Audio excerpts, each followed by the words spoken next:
Yeah, you can walk right into the stadium. It's not a ticketed event. You can come into this historic ballpark where the Bulls played and where the movie Bull Durham was filmed, Hmm. and you can just sit down anywhere. And they've done an excellent job keeping the stadium maintained.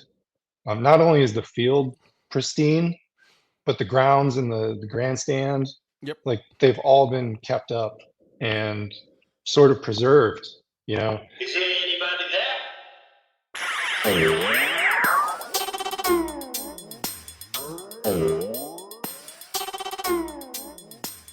All right, and welcome everybody to yet another episode of the Dad Hat Chronicles podcast. Well, as you guys already know, my name is Ed, also known as the Dad Hat. I'm flying solo. My co-host, she's not here. I guess she's working out. I have no idea. But with me, I have someone who I've gotten to know over the last couple of weeks here because as you guys already know, I'm very excited and have been getting into Sandlot baseball. I'm very sore, but in a good way. And his name is Mike Ghilardi. Mike, thank you, and again, just for coming on the podcast and having the time to talk Sandlot baseball and actually just baseball overall. Yeah, thanks for having me. Absolutely, man. I'm excited. So, let's get to know a little bit about you, and then how you got involved in Sandlot baseball, man. Yeah, so I help run the Carolina Kudzu in Raleigh with Hmm. two of my friends, Brian and Joseph, and we started playing sandlot baseball together about 4 years ago. Okay. Joseph had been doing it for a while with the Raleigh Reapers, who was the first sandlot team in Raleigh, Okay.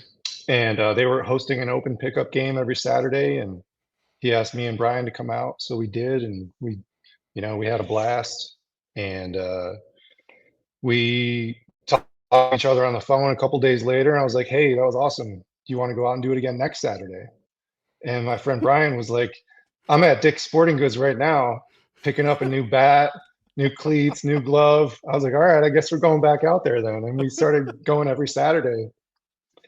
And then, you know, fast forward to the following year, 2022, um, Tyler Northrup with the Raleigh Reapers was putting on this Sandlot Revival event for the first Mm. time.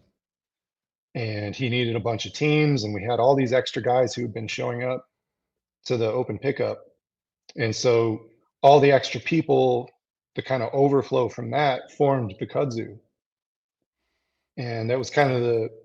the name of the team was the brainchild of Joseph. He had been coming up with these invasive species team names.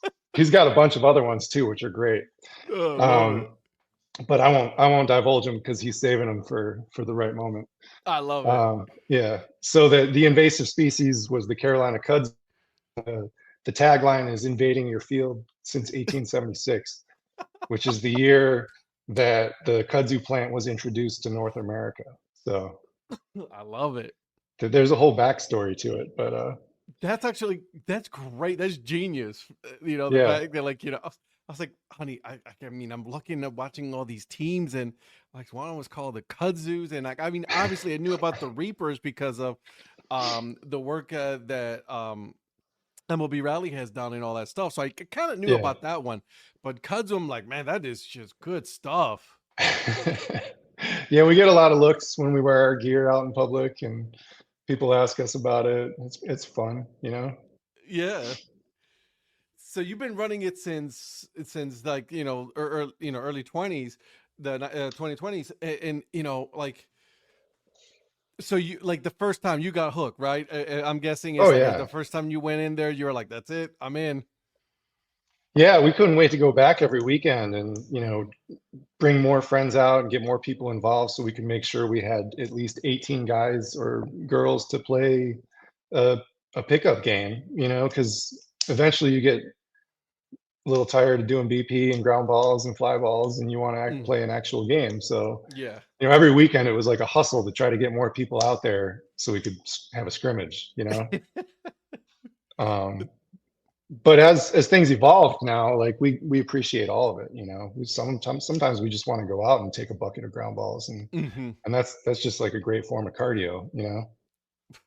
I can tell you this from experience, and I've actually made a couple of videos already on this, but like Saturday, like you, is I literally Saturday morning, well, the Friday night, I told my wife, I'm like, listen, babe, like they have an open on Saturday morning at 10 o'clock in Raleigh, so I just want you to know that I'm gonna go, right? Like coincidentally, my daughter who goes to gymnastics, her class was like in the mornings on Saturday, but she went up in her level, so she's now on Friday. So I'm like, this is the perfect time. Let me go. I'm gonna go 10 o'clock, and then I'll be back.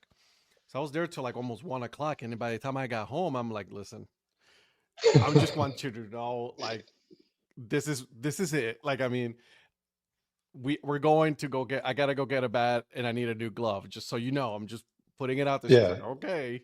So it hit the bug Oh hit, yeah. and then it's addictive.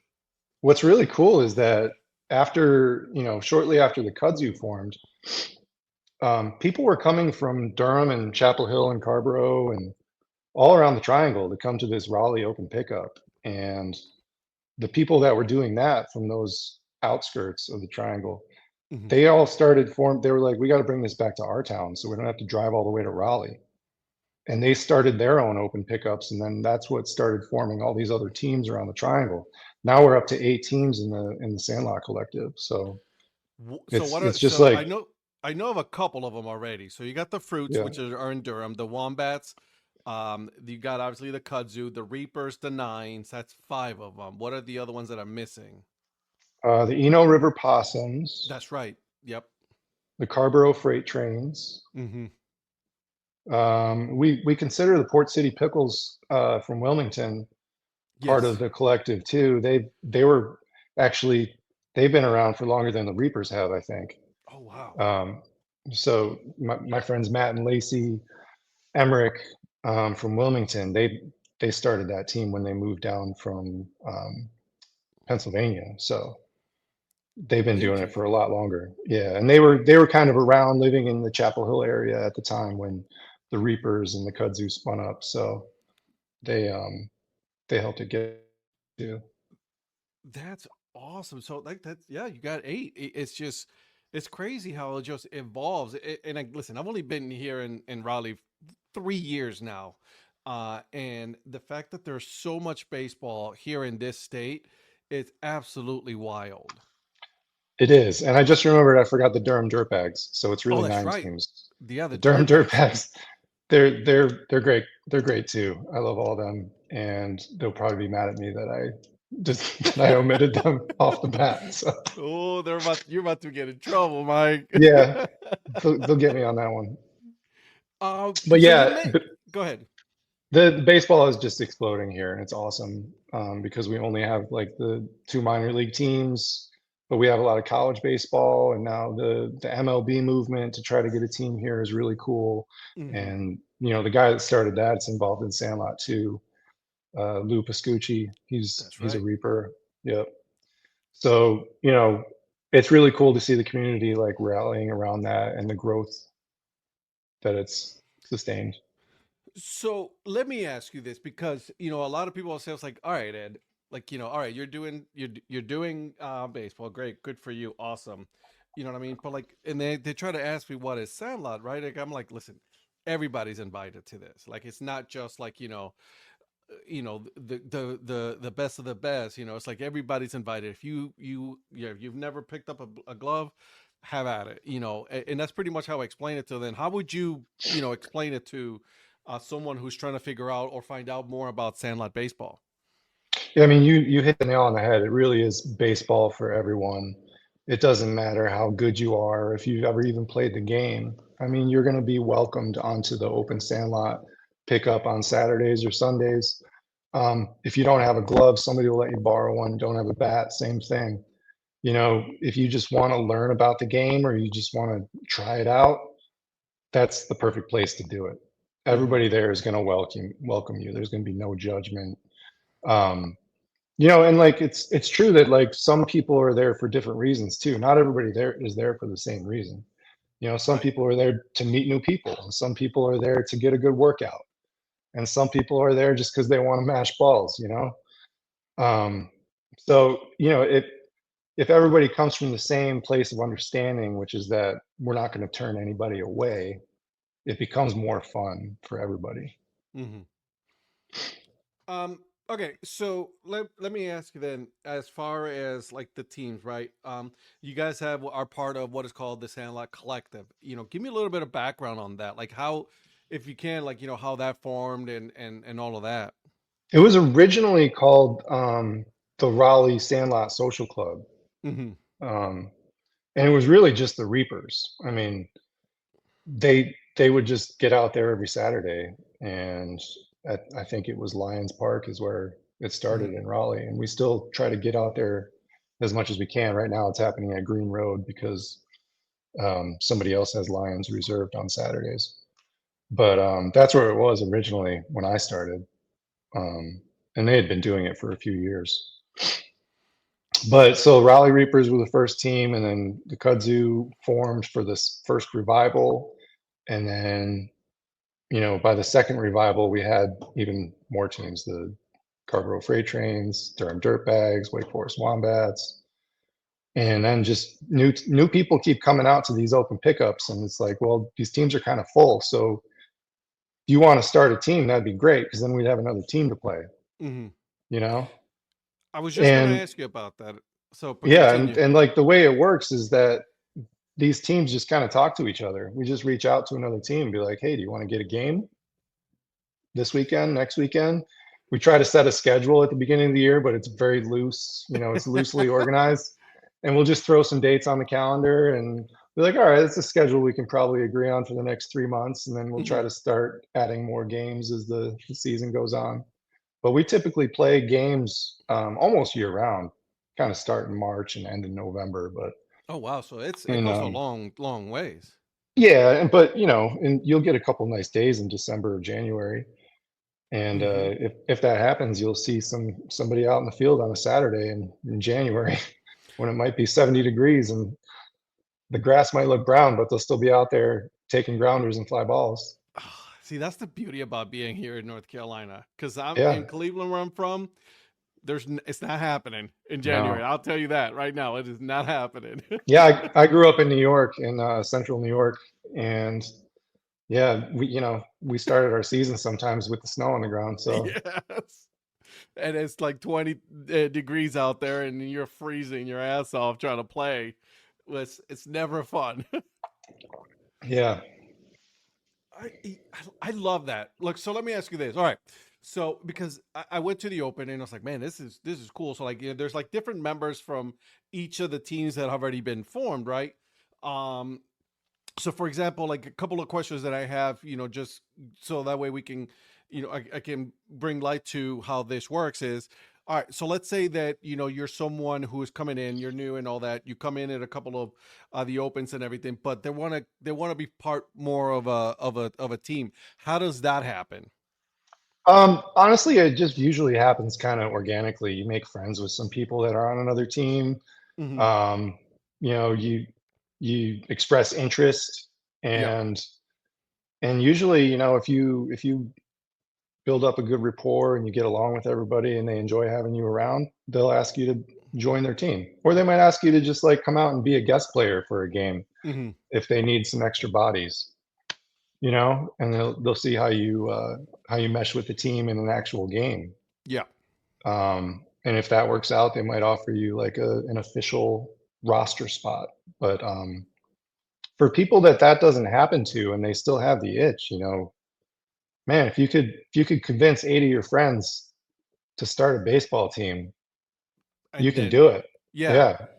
And you could just get some plain white t-shirts and a magic marker and write And off write a we team go. name on it. And that's your Just put it jersey, on and off we go, you right? Like, know? hey, and then you can call on to the other teams, like, hey, listen, we want to be part of this.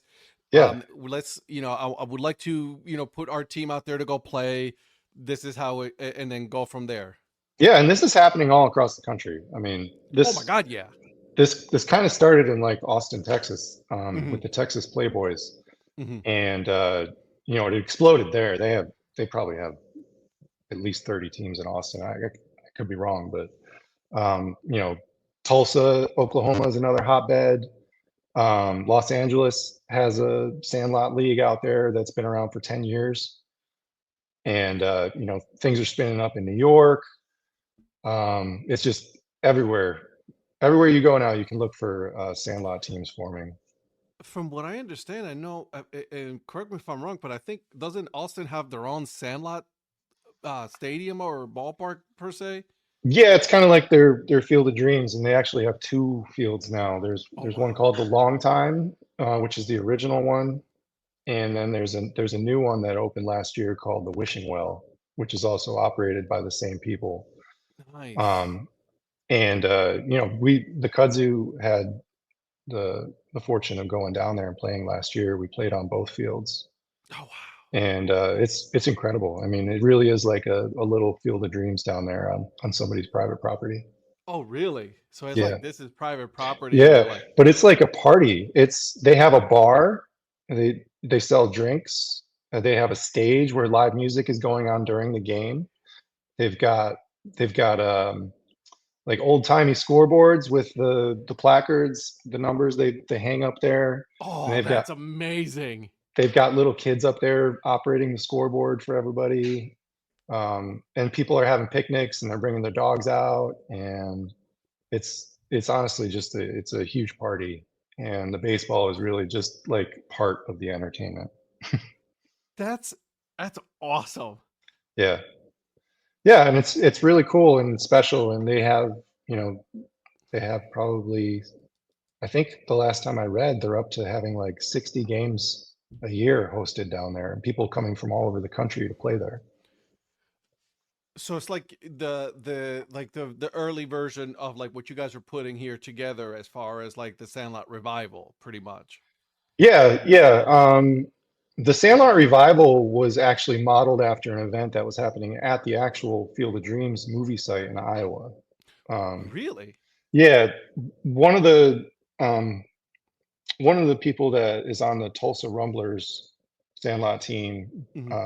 Brett Spears, he organized an event at the Field of Dreams 2 years in a row, and he invited a few teams from around the country to meet there and play on that field. And they raised money for charity, and they had after parties and meetups there in Iowa, and it was really special. And we got to participate in the second one Oh, that's that was held cool. there. And then he didn't do it again. It ended up being too much to manage, and he stopped doing it after that. But the Sandlot Revival has been sort of modeled after that event. That's cool. Talk to me a little bit about that because I was there this year at the revival at the old DAP, the old Durham Bulls Athletic Park, and I'll tell you this: it was a great experience. Yeah, I Um, appreciate you saying that. It takes a lot of work, and we had a huge number of volunteers that stepped up this year to help organize it. This was the fourth you so you came to the fourth yeah. annual revival. Um, and honestly, all of them have been really special events with great participation. But this year was the biggest. We had 13 teams there this year. I think the first one had 6 teams, so it's really grown. Um, I mean, you've doubled your teams already yeah, in 4 years only. yeah, and the way it's set up is there's 10 games over 3 days, Hmm. and so the first year each team got to play 2 games. And the way it is now, with all the local teams that we have, each local team only got 1 game, but we still made sure our 5 out of town guest teams got to play 2 games. That's cool. That way, make them coming Yeah, uh, a special time for them to be here as well. yeah, and we've made it like the first year was not a charity event, but we Hmm. we made a conscious effort after that to make each event um, charitable. So we raise money for the long ball program of Durham, which is a MLB RBI affiliate. Hmm. So they run a baseball league for teenage boys in Durham that are underserved. And then we also um, decided to add a second charity this year and raise money for the LGBTQ Center of Durham. That's awesome. And and one of the reasons we were able to do that is because PF Flyers stepped up and helped sponsor the event and helped cover. the majority of the costs of what it takes to rent the facility and some of the other costs that go into running the event. And so we were able to take some of the money that would have gone to that and push it to these other charities. That's cool, right? Like, I mean, and awesome for them to step up because, like, I mean, like you said, those are really two good charity events that obviously, it's near and dear to you guys and everything, and but like it really does serve the community, which it goes part to be what is my guess will be to be part of a Sandlot team, right? Is like everybody's welcome, Exactly. regardless of sexual orientation, your race, any of that. Yeah, yeah, and that's really the message that we want to send. The hardest thing to do is to convince people to come out, Hmm. you know, because you might think like, oh, I'm going to get hurt playing, or like, there's no way I could hang with these baseball players who've been out there doing it for years. But Hmm.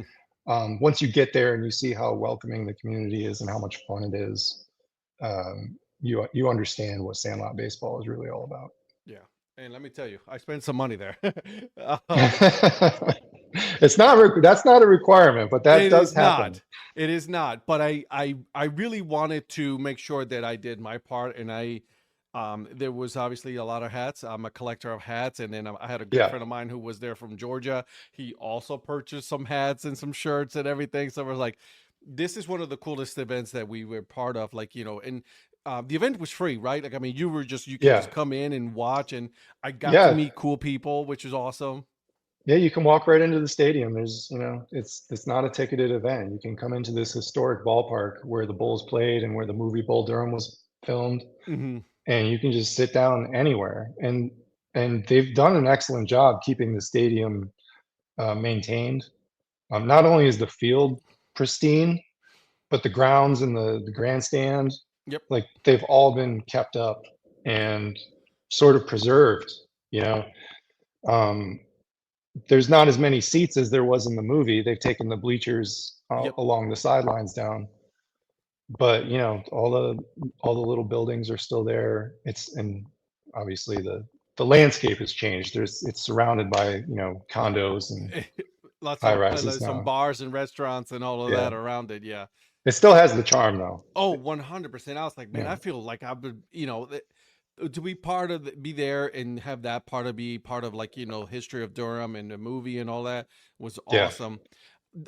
And correct me if I'm wrong, but I believe that I think it's NC Central that still plays their games there. Well, they don't have a team anymore. I think Okay. 2 or 3 years ago they cut that program, but they were Oh, playing there, and I think two Durham high schools still play there, okay. and the long ball program, their league plays on that field. Oh, plays there as well. Okay, so it's really Yeah, good. Like, they I mean, it's this being yeah, played all the time.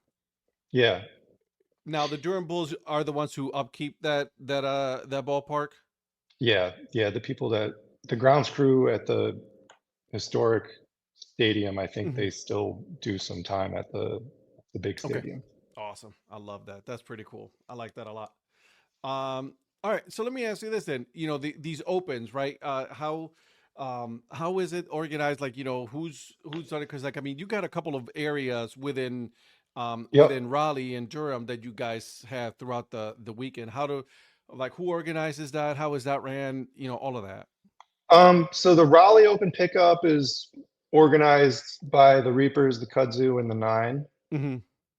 So we have like a captain's group chat, and we all kind of agree where the open pickup is going to be, and Hmm.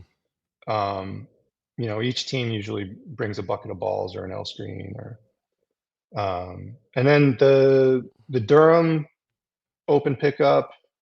You got the Dirt Bags and the Eno River Possums. And then the Durham Fruits have a separate open pickup that they do. And then you've got the one in Carborough, in Chapel Yep. Hill, Yep. that the freight trains do. Some of these happen on Saturdays, some happen on Sundays. Um, I think the Fruits do some weekdays as well. So you really just you hop on social media and you follow all them, and Oh yeah. they're always posting, where the next game or open pickup is going to be. Yeah, that's one of the coolest things that I saw. It's like everybody was very welcoming, and then it's just like we were just there playing ball. Like I mean, we we actually obviously we did some ground balls and then all that fun stuff and hitting and all that, and but at the same time we did play a game which was cool as all. As someone who's like I said, I haven't picked up a bat or a glove for a while like that, and to be able to feel like a 15-year-old again playing baseball, it was like the Yeah, best feeling in the world. it is. It's a very freeing feeling, and I think Sandlot baseball is like the most free expression of baseball that there is. Hmm. We can, when we play a pickup game, we can make our own rules. Like we can decide if there's going to be steals or if you can go on a pass ball Hmm. or I don't know if you want to play a man down, we could put 8 people out there. Like it doesn't matter. It's just I saw and then I read the rules, like the guidelines and everything. Is it's like yes, you're obviously you want to play, you want to take a little serious, but at the end of the day, it's like you want to got to make sure that you have fun. And two, as soon as the game's over, you forget about the score. That's it. It's over. Yeah, It's done. It is what it is at that point. Like it's yeah. forgotten. A lot of people call our collective a league, and when they hear the revival, they're like, "Oh, that's that baseball tournament." It's Yeah. none of those things. It's not a league, and the revival is not a tournament. Yeah, we kept score during the game, but there's no records. There's no championships. There's no trophies. Hmm. We don't track wins and losses. We don't do batting averages. Because then at that point, you're just going down into the It's weeds of things. Yeah, the baseball game itself is kind of like an expression of art, and it is what it is. And you know, if you're taking it too seriously, you're missing out on it. Yeah, you're missing the point at that point when it comes to the Sandlot baseball. I want to take a quick hold here for a second. I want to introduce my co-host who decided to show up here at the end. Oh Oh man. no, no, no! We're just having a full interview, half hour in, Stadium Food Girl, and then you just decided to show up. Okay, cool. I see how this goes. I am so sorry, y'all. I look okay, I'm gonna be honest with you. I will never get my time zone down correct. I'm not even kidding. Yesterday we were looking at the hockey schedule and I'm like, oh my gosh, the Golden Knights play at midnight their time, and it's like no 9:30 their time. I just suck at baseball. She's full disclosure. She does live. She's in Vegas right now. She lives in In Las Vegas, Vegas. okay. Yeah. This is my co-host Val, Stadium Food Girl. How you doing? We are talking with Mike of the Rally Kudzu. He is one of the captains for the Sandlot teams that we have here in North Carolina that I am starting to partake in. So we're That just is so talking. cool. It is. Listen, I'm telling you right now, it is one of the most fun that I've ever had on a baseball. I had fun. I felt like a 15-year-old, during the game, but I can tell you my age showed up as soon as I got home, and I stopped playing, Uh, I'm so sorry. The first impression of him is me opening. Don't fire me. It's all right. Whoops. so there it is. Um, and Mike, obviously you are part of the Sandlot Collective. That's which is something cool that you guys are doing here. As from your point of view, what do you think the long term vision of Sandlot Collective is, and Kudzu and all of that, as far as what you see happening here? I talk about my teammates about this sometimes, and we're all like, we're gonna play till the wheels fall off, man. Hmm. We want to be doing this, you know, into our 60s and 70s, and like maybe we'll like let our kids join the team when they're adults, you know, Yeah, and they can start turning it over yeah, as we move on. But I mean, we've played teams with much older people on it, and they've been doing it for a while, and they've given us a lot of good advice about, longevity within Sandlot baseball. Things like take some yoga classes or do some Pilates, and don't don't practice too much. You know, Take it easy. yeah. There's a Sandlot manifesto that you can get your hands on. The guy that started the Texas Playboys, and one of the items in there is don't practice. Do something more productive to prepare yourself to play a baseball game, because you're going to get hurt. So, go for a jog or take a yoga class. I did a lot of stretching. I'll tell you, the next day I was, that was like my regular cardio day. Yeah. Instead of going for a run, I went for a long walk. Yeah. Just to get my legs stretched. Because if not, I can tell you it would have been bad for me. I think what I've seen over the last 4 years is this huge growth of more teams starting from all these people that keep coming out to the open pickups. Mm-hmm. And what we're seeing now is a lot more games being scheduled amongst those teams, because we have a lot more teams to play now. Mm-hmm. But I think what you're going to see over the next few years is getting back to these open pickup games, because I know a lot of people on my team miss that. As much as they enjoy like the competitive games that we schedule and play, they miss the casual atmosphere of the open pickup. So I think you're going to see that continue to grow, and that's going to lead to more teams. And in 10 years, the Reapers and the Kudzu are going to be the old-timers. Yeah. And we're going to be challenged by all these new younger teams. And you'll probably see a lot of cool matchups because of that. That's awesome though. That's the beauty about baseball, right? We watch minor league baseball, we watch, at a much, higher level. And it's like, yeah, I want to be part of that. But we're like, the pickup is what really was like what enticed me to go out there and be like, man, I gotta be part of this. Like I told you, I was like at the event, and I'm texting my wife right there and my friends. I'm like, I want part of this. Like I want to be in this. And we're gonna make a bigger effort in the Raleigh Open Pickup to make it more of a scene. We're gonna bring out grills and coolers and try to make it really fun for anybody that doesn't feel like breaking a sweat or breaking a bone out in the field. Like if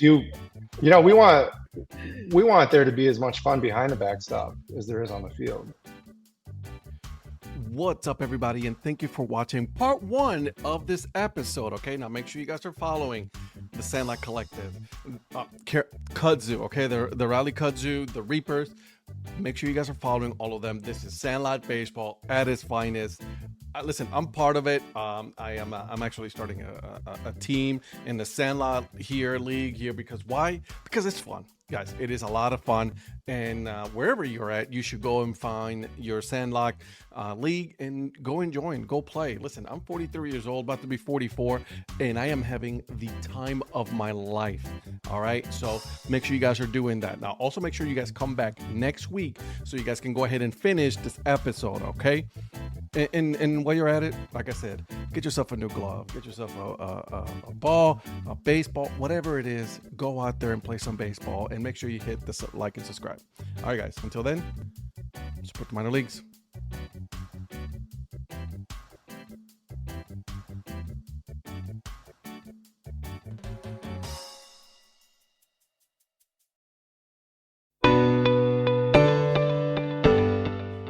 This podcast is part of the Curved Brim Media Network. Here are some of the other members of Curved Brim Media. Hi, this is Kelly Robinson, the Minor League Nerd. My YouTube channel explores the history of minor league baseball teams. More than just stats, we delve into team lineage, sharing stories from current franchises to obscure one-year wonders. I'm Paul Caputo, and on the Baseball by Design podcast, I talk to minor league baseball teams, designers, and other super interesting people about what these minor league baseball logos mean, and I talk a little bit about ice cream helmets. What's up, Bucketheads? I'm Anna DiTomaso, and each week on the Baseball Bucket List podcast, I speak with a different fan about their favorite baseball memories, what the game means to them, and what's left to check off on their baseball bucket list. Hey everyone, it's Eric from the great state of Kansas. This is Johnny from the New Orleans Baby Cakes Memorial Museum. And we are the Earn Fun Average podcast, where we talk to a variety of guests about their love of baseball and have fun doing it. America, lower your standards. Average is what we do best. This is Patrick and Corey of BaseballMapper.com, and we have made an interactive map to help highlight all baseball teams from the majors down to collegiate summer leagues. We want to bring you closer to baseball, so get on the site and find a team near you today. Hey guys, this is Patrick Larson from the Minor League Baseball Hat History Series, and in every episode I go through the history of minor league teams through my personal collection of hats. You can find me on Twitter at @PatLarson1. I hope you guys enjoy. Learn more about Curve Brim Media at curvebremmedia.com.